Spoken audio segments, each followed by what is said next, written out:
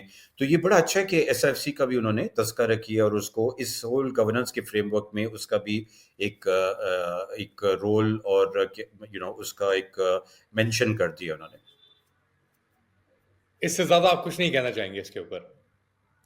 دیکھیے I think کھل کے پہلے بھی میں نے بات کی ہوئی ہے اس کے اوپر. میں تو کہہ رہا ہوں کہ یہ ایکسٹرا کانسٹیٹیوشنل ہے. آئی ڈونٹ بیکاز دیکھیے اس کے ڈینجرز ہے. اس کے اوپر میں نے لکھا بھی ہے, آرٹیکل میں نے لکھا ہے. یہ جاوید حسن صاحب کا جو EAG ہے اور احمد جمال پیرزادہ جس کو ہیڈ کر رہے ہیں ڈاکٹر, انہوں نے ایک رپورٹ اس کے اوپر لکھی تھی اکانومسٹ ایڈوائزری گروپ نے. وہ بھی آپ کے جو ناظرین ہے they should look at it. I think if I not mistaken prime نے بھی کچھ کیا تھا, ڈاکٹر علی سلمان کا جو ادارہ ہے. سو اس کے اوپر کافی, اور میں نے پاکستان بزنس کاؤنسل کے لیے اس کے اوپر لکھا تھا, part of a report I did for them, کہ why the SIFC structure is not good for Pakistan. ایک تو جیسے ہم نے بات کی ایکسٹرا کانسٹیٹیوشنل ہے, دو ہم نے سیکنڈ بات کی کہ آلریڈی ایک ایگزسٹنگ میکنزم ہے, آپ اس کو اسٹرانگ کریں, اس کو اسٹرینتھن کریں. سویلین اس میں obviously ایک اوور سائٹ ہے, اس کو استعمال کرنا چاہیے. پارلیمنٹری اوور سائٹ ہے, وہ فریم ورک استعمال کرنے کے بجائے آپ نے ایک پیرالل فریم ورک کھڑا کر دیا. تھرڈلی آپ نے جب آلریڈی ہم نے 2 یا 3 ڈفرنٹ کلاسز آف انویسٹرز بنا دیے پاکستان میں. پہلے تو نارمل انویسٹرز تھے, فارن انویسٹرز, تو سب سے باٹم پہ ڈومیسٹک انویسٹرز ہیں. ان کو تو ہم گھاس ہی نہیں ڈالتے نا, ان کے اوپر مطلب ہم نے سپر ٹیکس لگانا ہے یا منیمم ٹیکس لگانا ہے, ایسٹ ٹیکس لگانا ہے, کل جو بھی مرضی آتی ہے FBR کو شارٹ فال پورا کرنے کے لیے وہ ڈومیسٹک انویسٹرز کے اوپر لگا دیتے ہیں. اس کے نیکسٹ لیول کے اوپر آتے ہیں باقی جنرل فارن انویسٹرز, ان کے ساتھ بھی کوئی اچھا نہیں کر رہے ہیں, اس لیے تو وہ MNCs ایگزٹ کر رہی ہیں پاکستان سے. پھر ہم نے کہا یار یہ جو ہے نا چائنیز کو جب ہم بلا رہے تھے تو ہم نے کہا یار آپ کو ہم دونوں سے الگ رکھیں گے, ہاں کڈس کلاس کے ساتھ ٹریٹ کریں گے, تو آپ کو third level of highest level of investors بنائیں گے. تھرڈ کیٹیگری ہوگا that only Chinese will be there. ان کے ساتھ بھی اب اتنا برا کیا کہ وہ بھی بھاگ گئے سارے, رائٹ. ان کو پیسے نہیں دیے, 3 4 سال ان کے کانٹریکٹس کے پیسے, رائلٹیز کے پیسے وہ بھی روک کے بیٹھے ہوئے تھے. پھر اب SIFC نے کہا نہیں یار یہ تو سارا بہت خراب تھا, ہمارا اسٹرکچر ہوگا, ہم جس کے ساتھ ڈیل کریں گے, سعودی انویسٹر کے ساتھ, چائنیز کے ساتھ, جیرڈ کرشنر کے ساتھ, یا جس کے ساتھ بھی ڈیل کریں گے, وہ SIFC کے اسٹرکچر کے تھرو جو آئے گا نا, اس کو تو بس ہم سر پہ بٹھائیں گے, اس کو تو جو بھی ڈالر آئیں گے اور اس کو دینے ہوں گے سب سے پہلے اس کو ہم دیں گے. سو یہ 4 لیولز اور 4 کلاسز آف انویسٹرز بنائیں گے نا, nobody will invest in Pakistan. And nobody is investing in Pakistan, which brings us to the final point. یہ IMF کی رپورٹ بھی آ گئی, سب چیزیں آپ نے دکھا دی, حقیقت دکھا دی, آئینہ دکھا دیا. انویسٹمنٹ آپ کے ملک سے, یعنی جس رفتار سے اب کیش ریپیٹریٹ ہو رہا ہے باہر, جن لوگوں نے پیسہ ڈالا ہوا تھا جس رفتار سے جا رہا ہے وہ بھی انپریسیڈنٹڈ ہے. ڈیفیسٹ آپ کا اب لیولز آپ نے ہٹ کر دی اپنی انویسٹمنٹ کے اوپر. IMF رپورٹ کو سائڈ پہ رکھیں, ایک پروجیکشن اب دیں, ایک اکنامک انویسٹمنٹ فنڈامنٹلز کی پروجیکشن دیں very quickly moving forward next 6 months, year, 2 years, 5 years, if we continue on this trajectory. دیکھیے already I been seeing this for a long time, آپ کے پروگرام پہ بھی میں نے لکھا بھی ہے کہ اکانومی جو ہے وہ کولیپس کر رہی ہے. large parts of the economy, the formal economy, are collapsing, right? So,